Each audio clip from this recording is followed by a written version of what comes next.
सर्वप्रथम भोजन करती, बाद में कुछ अन्यथा कार्य करती। ब्राह्मण देवता बहुत दुखी रहते थे। पत्नी को बहुत समझाते किंतु उसकी परिणाम ना निकला। भगवान की कृपा से ब्राह्मण की स्त्री के कन्या उत्पन्न हुई। वह कन्या अपने पिता के घर में बड़ी होने लगी। वह बालिका प्रातः स्नान करके भगवान विष्णु का जाप करती। वह बचपन से ही बृहस्पतिवार का व्रत भी करने लगी। पूजा पाठ समाप्त कर स्कूल जाती तो अपनी मुट्ठी में जौ भरकर ले जाती और पाठशाला जाने के मार्ग में डालती जाती। वही जौ स्वर्ण के हो जाते तो लौटते समय उनकी बीनकर घर ले आती। एक दिन वह बालिका सूप में उन जौ को पटक कर साफ कर रही थी। तभी उसकी माँ ने देख लिया और कहा, हे बेटी, सोने के जौ को पटकने के लिए सोने का सूप होना चाहिए। उसने दूसरे दिन गुरुवार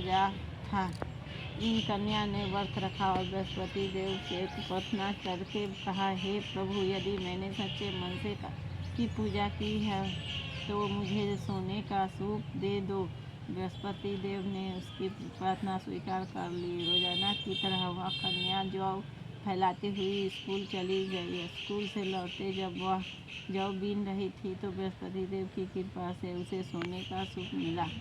उससे वह घर ले आई और उसे जौ साफ करने लगी, परंतु उसकी माँ का वही ढंग था। एक दिन की बात है, वह कन्या सोने के सूप में जौ साफ कर रही थी। उस समय उस नगर के राजकुमार वहाँ से होकर निकला। इस कन्या के रूप और सोने के सूप में जौ को साफ करते देख वह उस कन्या के मोहित हो गया। राजमहल आकर वह भोजन तथा जल त्यागकर उदास होकर लेट गया। राजा को अब जब राजकुमार द्वारा अन्न जल त्यागने का समाचार हुआ तो अपने मंत्रियों के साथ वह अपने पुत्र के पास गए और बोले, हे बेटा, तुम्हें किस बात का कष्ट है? किसी ने अपमान किया है अथवा कोई और कारण है? मुझे बताओ, मैं वही करूँगा जिससे तुम्हें प्रसन्नता हो। राजकुमार ने अपने पिता की बात सुनी तो वह बोला, मुझे आपकी कृपा से किसी बात का दुख नहीं है। किसी ने मेरा अपमान भी नहीं किया, परंतु मैं उस लड़की के विवाह करना चाहती हूँ जो सोने के सूप में जौ साफ कर रही थी। यह सुन राजा आश्चर्य में पड़ गया और बोला, हे बेटा, इस तरह की कन्या का पता तुम ही लगाओ, मैं उसके साथ तुम्हारी विवाह अवश्य करा दूंगा। राजकुमार ने राजा को उस लड़की के घर का पता बतलाया। मंत्री उस लड़की के घर गए और राजा का आदेश ब्राह्मण को सुनाया। कुछ ही दिन बाद ब्राह्मण कन्या का विवाह राजकुमार के साथ संपन्न हो गया। कन्या के घर से जाते ही उस ब्राह्मण देवता के घर में पहले की भांति गरीबी का निवास हो गया। अब भोजन के लिए भी अन्न बड़ी मुश्किल से मिलता था। एक दिन दुखी होकर ब्राह्मण अपनी पुत्री से मिलने गया। बेटी ने पिता को दुख की आवश्यकता थी और अपनी माँ का समाचार पूछा। ब्राह्मण ने सभी हाल कहा। कन्या ने लेकिन कुछ दिन बाद फिर वही हाल हो गया। ब्राह्मण फिर अपनी कन्या के घर गया और सभी हाल कहा तो पुत्री बोली, हे पिताजी, आप माताजी को यह विवाह लाओ, मैं उन्हें अब विधि बता दूंगी जिससे गरीबी दूर हो जाएगा। ब्राह्मण देवता अपनी स्त्री को साथ लेकर अपनी पुत्री के पास पहुँचे तो पुत्री अपनी माँ को समझाने लगी, हे माँ, मुझे तुम प्रातःकाल उठकर प्रातः स्नान करके विष्णु भगवान का पूजन करो तो सब दरिद्रता दूर हो जाएगी। परंतु उसकी माँ ने उसकी एक बात नहीं मानी। वह प्रातःकाल उठकर अपनी पुत्री को बचा जूठन खा लिया। एक दिन उसकी पुत्री को बहुत गुस्सा आया। उसने एक रात एक छोटे सा सारा निकाल दिया और अपनी माँ को उसमें बंद कर दिया। प्राप्त उसमें से उसे निकालकर स्नान करा के पूजा पाठ करवाया तो उसकी माँ का बुद्धि ठीक हो गई। इसके बाद वह नियम से पूजा पाठ करती और प्रत्येक बृहस्पतिवार को व्रत रखने लगी। इस व्रत के पर से उसकी माँ की भी बुद्धि धनवान हो गई और बृहस्पति देवता के प्रभाव से स्वर्ण हो गई। वह ब्राह्मण भी सुखपूर्वक इस लोक को सुख भोग कर स्वर्ण को प्राप्त हो ईश्वर को प्राप्त हुआ। इस तरह कहानी कहकर साधु देवता वहाँ से लुप्त हो गए। धीरे धीरे समय बीतता हुआ फिर बृहस्पतिवार का दिन आया। राजा जंगल से लकड़ी काटकर किसी शहर को बेचने गया। उसे उस दिन और दोनों से अधिक धन मिला। राजा ने चना गुड़ आदि लाकर बृहस्पतिवार का व्रत किया। उस दिन उसे के सभी कलेश दूर हो गए, परंतु जब अलग गुरुवार को दिन आया तो वह बृहस्पतिवार का व्रत करना भूल गया। इस कारण बृहस्पति भगवान नाराज हो गए। उस दिन उस नगर के राजा ने विशाल यज्ञ आयोजित किया तथा अपने समस्त राज्य से घोषणा कर दी कि कोई भी मनुष्य अपने घर में भोजन न बनवावे तथा आग बिना जलाए समस्त लोग मेरे यहाँ भोजन करने आवे। इस आज्ञा को जो न मानेगा उसको फांसी की सजा दी जाएगी। राजा की आज्ञा अनुसार राजा के सभी वासी राजा के भोजन से सम्मिलित हुई, लेकिन लकड़हारा कुछ देर से पहुंचा, इसलिए राजा उसको अपने साथ महल में ले गए। जब राजा लकड़हारे को भोजन करा रहे थे तो रानी की दृष्टि उस खूंटी पर पड़ी जिस पर उसका हार लटका हुआ था। उसे हार खूंटी पर लटका दिखाई नहीं दिया। रानी को निश्चय हो गया कि मेरा हार इसी लकड़हारे ने चुराया लिया है। उसी संशय लाकर उसको जेल में डलवा दिया। जब लकड़हारा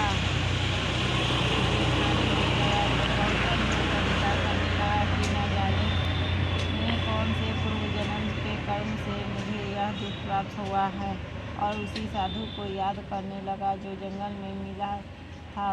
तत्काल बृहस्पति देव साधु के रूप में प्रकट हो गए और उसकी दशा को देखकर कहने लगे, अरे मूर्ख, तूने बृहस्पति देवता की कथा नहीं कही, इसी कारण तुम्हें दुख प्राप्त हुआ है।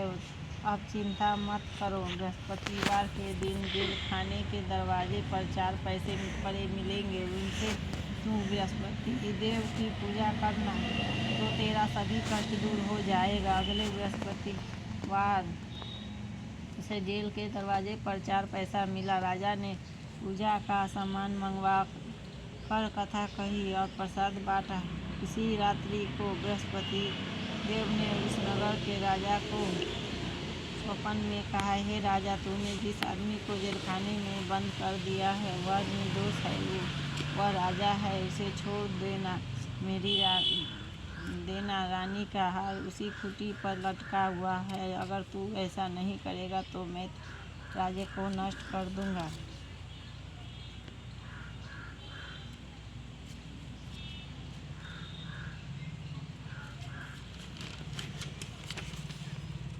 प्रातःकाल उठा और खूंटी पर हार लटका देखकर लकड़हारे को बुलाकर क्षमा मांगी तथा राज्य के लिए सुंदर वस्त्र आभूषण भेंट कर उसे विदा किया। गुरुदेव की आज्ञानुसार राजा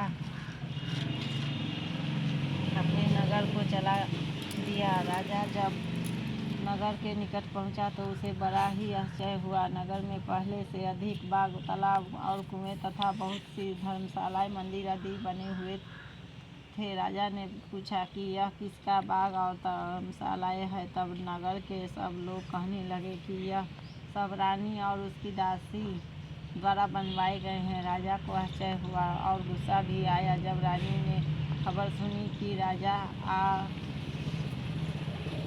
आ रहे हैं तो उसने अपनी दासी से कहा, हे दासी, देखो राजा हमको कितनी बुरी हालत में छोड़ गए थे। वह हमारी ऐसी हालत देखकर लौट न जाए, इसलिए तू दरवाजे पर खड़ी हो जा। रानी की आज्ञानुसार दासी दरवाजे पर खड़ी हो गई। जब राजा आए तो उन्हें अपने साथ महल में लिवा लाई। तब राजा ने क्रोध करके अपनी तलवार निकाली और पूछने लगी, बताओ यह धन तुम्हें कैसे प्राप्त हुआ। तब रानी ने बताया, हमें यह सब धन बृहस्पति देव के व्रत के प्रभाव से प्राप्त हुआ है। राजा ने तब निश्चय किया कि 7 रोज बाद तो सभी बृहस्पति देव का पूजन करते हैं, परंतु मैं रोजाना दिन में 3 बार कथा कहा करूँगा तथा रोज व्रत किया करूँगा। तब मैं हर समय राजा के दुपट्टे में चने की दाल बांध रखती तथा दिन में 3 बार कथा कहता। एक रोज राजा ने विचार किया कि चलो अपनी बहन के यहाँ हो आवे। इस तरह का निश्चय कर राजा घोड़े पर सवार हो अपनी बहन के यहाँ चल दिए। मार्ग में उसने देखा कि कुछ आदमी एक मुर्दा को लिए जा रहे हैं। उन्होंने रोककर राजा को कहने लगे, अरे भाइयों, मेरी बृहस्पतिवार की कथा सुन लो। वे बोले, लो, हमारा तो आदमी मर गया है, इसको अपनी कथा की पड़ी है। परंतु कुछ आदमी बोले, अच्छा कहो, हम तुम्हारी कथा भी सुनेंगे। राजा ने दाल निकाली और कथा कहनी शुरू कर दी। जब आधा कथा हुआ तो मुर्दा हिलने लगा और जब कथा समाप्त हुआ तो राम राम करते हुए मुर्दा खड़ा हो गया। राजा आगे बढ़ा और उसे चलते चलते शाम हो गई। आगे मार्ग में एक किसान खेत में हल चलाता मिला। राजा उससे बोला, अरे भाई, तुम मेरी बृहस्पतिवार की कथा सुन लो। किसान बोला, जब तक मैं तेरी कथा सुनूंगा तब तक 4 हरे जोत लूँगा।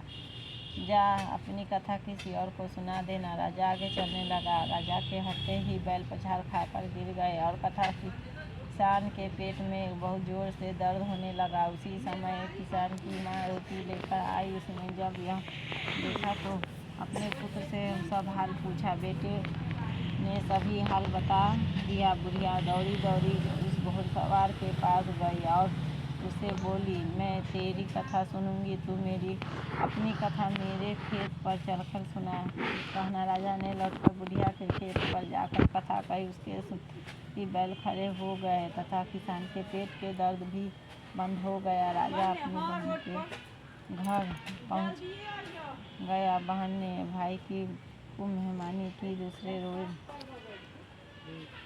प्रातःकाल राजा जागा तो वह देखने लगा कि सब लोग भोजन कर रहे हैं। राजा ने अपनी बहन से जब पूछा कि ऐसे कोई मनुष्य है जिसने भोजन नहीं किया हो, जो मेरी बृहस्पतिवार की कथा सुन ले। तो बहन बोली, हे भाया, यह देश ऐसा है कि पहले लोग भोजन करते हैं, बाद में उनका काम करते हैं। अगर पड़ोस में कोई हो तो देख आती हूँ। ऐसा कहकर बहन देखने चली गई, परंतु उसे कोई भी व्यक्ति नहीं मिला जिसने भोजन न किया हो। वह एक कुम्हार के घर गई जिसका लड़का बीमार था। उसे हुआ कि उसके यहाँ 3 दिन से किसी ने भोजन नहीं किया है। रानी ने अपने भाई की कथा सुनने के लिए कुम्हार से कहा। वह तैयार हो गया। राजा ने जाकर बृहस्पति की कथा कही। उसको सुनकर उसका लड़का ठीक हो गया। अब तो राजा की प्रशंसा होने लगी। एक दिन राजा ने अपनी बहन से कहा, हे बहन, मैं अपने घर जाऊंगा, तुम मेरे तैयार हो जाओ। राजा की बहन ने अपनी सास से कहा, अपने भाई के साथ जाने की आज्ञा मानी। सास बोली, चली जा, परंतु अपने लड़कों को मत ले जाना, क्योंकि तेरे भाई को कोई संतान नहीं है। बहन ने अपने भाई से कहा, हे भाई, मैं तो चलूँगी, परंतु कोई बालक नहीं जाएगा। राजा ने कहा, जब कोई बालक नहीं चलेगा तब तुम जाकर ही क्या करोगी। दुखी मन से राजा अपने नगर को लौट आए। राजा ने अपनी रानी से कहा, हम निसंतान हैं, इसलिए कोई हमारे घर आना पसंद नहीं करता। इसने ना कहा वह बिना भोजन आदि किए स्वयं पर लौट गए।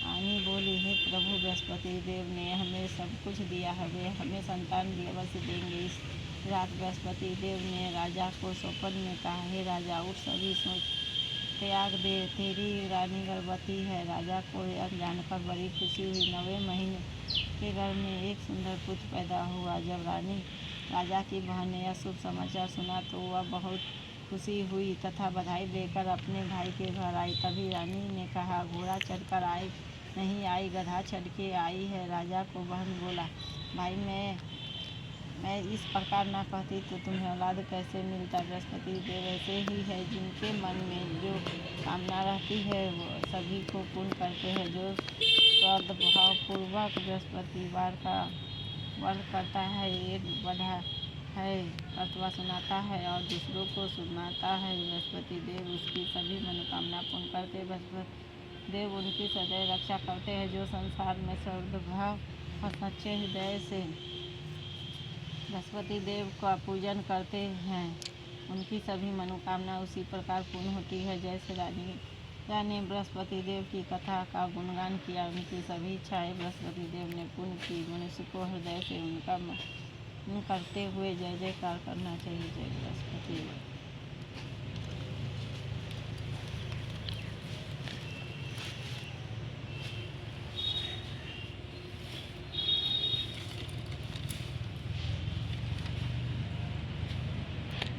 अगर आपको वीडियो अच्छी लगी तो एक लाइक, सब्सक्राइब और कमेंट करें। पूरा